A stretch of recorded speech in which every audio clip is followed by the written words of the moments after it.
ಮಣಕವಾಡದ ಮೃತ್ಯುಂಜಯ ಸ್ವಾಮಿಗಳವರು ಸಣ್ಣ ವಯಸ್ಸಿನೊಳಗನ ಇಷ್ಟು ದೊಡ್ಡದು ಮಾಡ್ಯಾರ ಅಂದ್ರ ಇನ್ನು 60-70 ತುಂಬುವುದ್ರೊಳಗಾಗಿ ಹಿರೇವಡ್ಡಟ್ಟಿ ಮತ್ತು ಮಣಕವಾಡ ಇನ್ನೆಂಥ ಕ್ಷೇತ್ರಗಳಾಗಿ ಬೆಳಿತಾವ ಅನ್ನೋದನ್ನ ಸುಮ್ಮನೆ ನಾವು ಕಲ್ಪನೆ ಮಾಡಿಕೊಂಡ್ರೆ ಸಾಕು, ಅವ್ರ ಶಕ್ತಿ ನಮಗೆ ಅರ್ಥ ಆಗ್ತದೆ. ಅಂತ ಪೂಜ್ಯರ ಎಲ್ಲ ಭಕ್ತ ಬಳಗಕ್ಕೆ ಆಗಮಿಸಿದಂತಹ ತಮ್ಮೆಲ್ಲರಿಗೆ ಅಭಿವಂದಿಸಿ ನಮ್ಮ 2 ಮಾತುಗಳಿಗೆ ವಿರಮಿಸುತ್ತೇನೆ.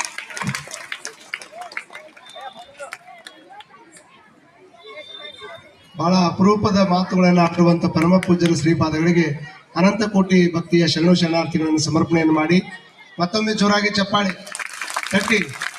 ಇನ್ನೇನು ನಾಳೆ ಬಂದು ಇಲ್ಲಿ ಕುಂದಿರ್ತೀನಿ ಅಂದ್ರೆ ಹಾಕತ್ತೀನಿ ನಯವ, ನಾಳೆ ಬಂದು ಕುಂದ್ರಕ್ಕೆ ಆಗೋದಿಲ್ಲ. ಕೊನೆಯದಾಗ ಹಾವೇರಿ ಅಜ್ಜವರ ಆಶೀರ್ವಚನ ನೋಡಿ, ಅವರು ಮಾತುಗಳನ್ನ ಬಹಳ ಅಪರೂಪದ ಮಾತುಗಳನ್ನ ಆಡ್ತಾರ.